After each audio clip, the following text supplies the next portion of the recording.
Hello students, आज हम लोग chapter 2 sexual reproduction in flowering plants के बारे में डिस्कस करेंगे। कुछ क्वेश्चंस आंसर्स, 1 मार्क्स क्वेश्चंस को सबसे पहले हम लोग डिस्कस करते हैं।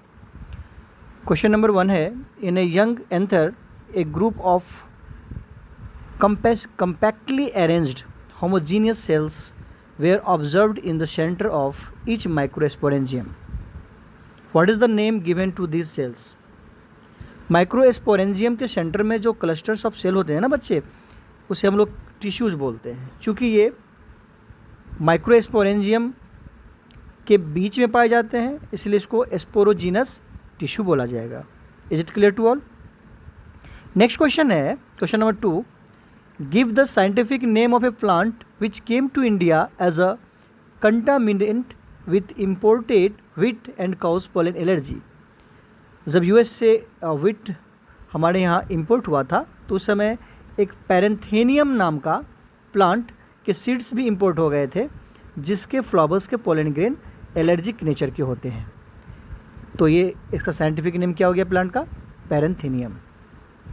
क्वेश्चन नंबर 3 है बच्चे लोग, pollen grains of water pollinated species have a special characteristics for protection from water. What is that? तो एक्चुअली कोई भी पोलन ग्रेन होता है ना, उसका जो आउटरमोस्ट कवरिंग होता है, या म्यूसिलेजिनियस कवरिंग होते हैं, यानी कि वो क्या होते हैं ऐसे कवरिंग्स जो हाइड्रोफोबिक नेचर के होते हैं, यानी कि पानी से इसमें कोई फ़र्क नहीं पड़ने वाला, पानी अंदर नहीं जा सकता, पानी अंदर के लिए एब्जॉर्बेशन उसका नहीं हो पाता है। तो इसको क्या बोलते हैं हम लोग? इस तरह के कवरिंग को बोलते हैं म्यूसिलेजिनियस कवरिंग। तो ये इसका आंसर हो गया। क्वेश्चन नंबर 4 क्या है बच्चे लोग? Why are pollen grains produced in enormous quantity in मेज?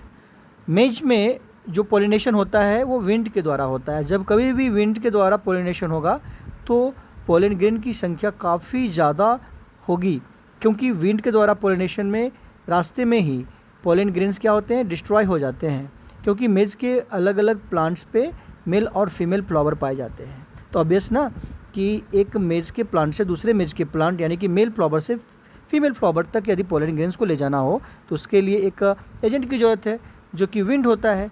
अब यदि विंड बहुत सारे पोलन ग्रेन्स को लेकर के अपने साथ नहीं जाएंगे तो उनके वहाँ पहुँचने तक पोलन ग्रेन्स बचेगा ही नहीं और फर्टिलाइजेशन नहीं होगा, इसलिए बहुत ज़्यादा मात्रा में पोलन ग्रेन्स की ज़रूरत पड़ती है।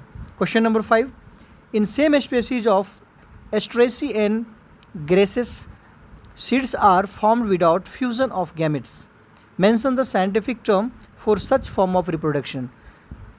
अब किसी का भी इस तरह का रिप्रोडक्शन हो किसी भी तरह के स्पेशीज़ में, यदि फ्यूज़न गैमेट्स का नहीं होता है और it seems like a fusion of gametes, सिर्फ लगता है पर होता नहीं है रियल में, यानी हम कह सकते हैं विदाउट फ्यूजन ऑफ गैमेट्स, और सब सीड बन जाते हैं, तो हम उसको क्या बोलते हैं? एपोमिक्सिस बोलते हैं। ये टर्म आपको याद रखना पड़ेगा।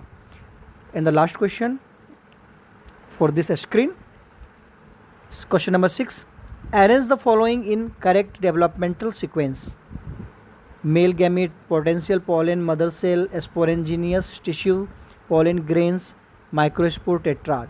एक्चुअल टिश्यू एक्चुअल जो सीक्वेंसेस होंगे ना बच्चे लोग, वो क्या होगा कि सबसे पहले स्पोरेंजीनियस जो टिश्यूज़ होते हैं ना, इसको स्पोरोजीनियस टिश्यू भी बोलते हैं हम लोग, उससे ही पोलन मदर सेल का फॉर्मेशन होता है। क्लियर?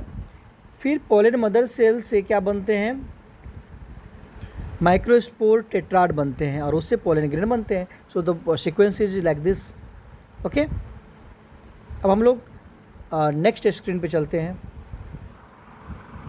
जैसा कि आप स्क्रीन पे देख रहे हैं, question number 7, if the diploid number of chromosomes in a angiospermic plant is 16, mention number of chromosomes in the endosperm and antipodal sales.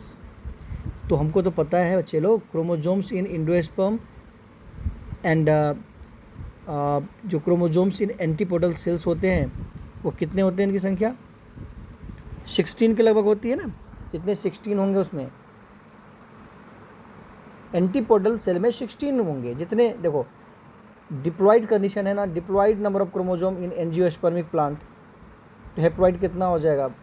उसका आधा, तो 16 है यदि डिप्लॉयड में, तो हेप्लॉइड सेल में कितना हो जाता है 8।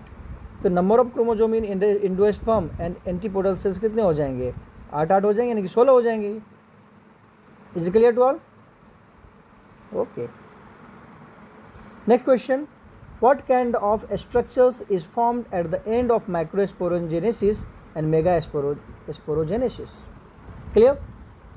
तो macrosporogenesis result into formation of 4 haploid pollen grain arranged generally in a tetrahedral tetrad. Okay? तो कितने हो गए 4 हो जाएंगे ना हेप्लॉइड, टेट्राड में कितने होते हैं 4 होते हैं, तो फॉर्मेशन 4 हेप्लॉइड कंडीशन का हो जाएगा। फिर मेगा स्पोरोजेनेसिस में क्या होता है, forms 4 mega spores arrange in a linear tetrad. Clear? 2 तक टेट्राड हो गए ना, टेट्राहेड्रल टेट्राड एंड लीनियर टेट्राइड। दोनों में कितने 4 हेप्लॉइड्स कंडीशंस होंगे, पर दोनों के शेप कैसे हैं, एक है टेट्राहेड्रल और एक क्या है लीनियर है।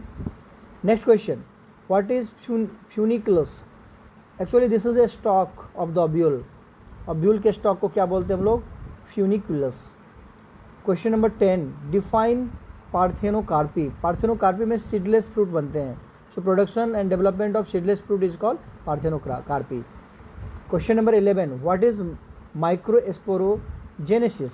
माइक्रोस्पोरोजेनेसिस में क्या बनता है, क्लियरली है ना कि मैक्रोस्पोर मदर सेल्स बनेंगे। The process that lead to the formation of macrospores from pollen mother cell through meiosis is referred to microsporogenesis, यानी कि पोलन मदर सेल से जो माइक्रोस्पोर बनते हैं वो क्या हो जाएंगे, माइक्रोस्पोरोजेनेसिस कहलाएंगे, और हेप्लॉइडिक कंडीशन होता है इनका। क्वेश्चन नंबर 12 में हम लोग देखेंगे कि why is emasculation done in the process of hybridization. Hybridization में यदि अच्छा प्रोडक्ट चाहिए तो सेल्फ पोलिनेशन नहीं चाहिए, क्रॉस पोलिनेशन चाहिए।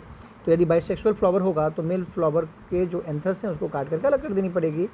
तो इसलिए इसमें जो प्रोसेस यूज होता है to cut down the anther from bisexual flower for cross breeding is called emasculation. So emasculation, that is the statement, are removed prior to artificial hybridization, okay, to ensure no undesirable pollens fall on the stigma and the flower can be pollinated just like a self pollination with a desired pollination. तो इसके रोकने के लिए हम लोग इसका इस्तेमाल करते हैं। And the question number 13, what do you understand by double fertilization? Double fertilization means the formation of the fertilization of eggs and the endosperm. तो दोनों के फर्टिलाइजेशन के जो चीज़ें बनेंगी उसे हम लोग क्या बोलेंगे, डबल फर्टिलाइजेशन की बातें बोलते हैं। ठीक है बच्चे लोग, तो इसमें क्या होता है एक्चुअली डबल फर्टिलाइजेशन में फर्टिलाइजेशन और fusion in the female gametophyte happen at 2 sites where at the egg and other in the germinative cells. Germinative cells में क्या हो जाएंगे, वेजिटेटिव सेल्स, जिसको हम लोग क्या बोलते हैं, पोलर न्यूक्लियाई। ओके, तो अब ये दोनों जगह होंगे, इसलिए इसका क्या बोला जाएगा, डबल फर्टिलाइजेशन हो जाएगा। तो अब हम लोग नेक्स्ट स्क्रीन पे चलते हैं। जैसा कि आप लोग स्क्रीन पे देख रहे हैं, question number 14, what is एस्पोरोपोलिनिन।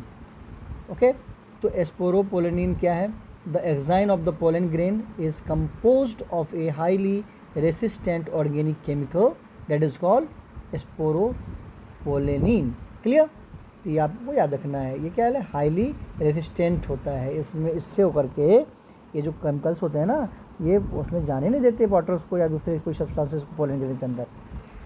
And next question is 15 number question, name one plant each where pollinations occurs with the help of water and bee bats. तो वाटर से जिसमें पोलिनेशन होता है वो है वेलिशनेरिया एंड हाइड्रला, और बैट के द्वारा जो पोलिनेशन होता है वो क्या है, एंथोसिफेलस एंड वॉकिनिया मेगलेंड्रा। तो ये आपको नाम याद रखने पड़ेंगे, जिस पोलन एजेंट से पोलिनेशन होता है उस तरह के प्लांट्स को आपको याद रखना पड़ेगा। And question number 16, why do most zygotes developed after certain amount of embryo is formed? Okay, so zygote divided only after certain amount of endosperm is formed because endosperm is used for their nutrition, and when the development why division of the zygote takes place, it needs more nutritive substances, therefore there is a need of the endosperm. That's why we can say that endosperm is formed as it is an adaptation to provide assured nutrition to the developing embryo. Okay, is it clear now? The question number 17, what is polyembryony? Polyembryony का मतलब क्या होता है? Definitely नाम से ही लगता है ना, बहुत सारे एम्ब्रियो, यानी polyembryony is the phenomenon of formation of more than one embryo during the development of seed. तो very simple answer. Question number 18, name the type of cross pollination in Vallisneria and Bougainvillea.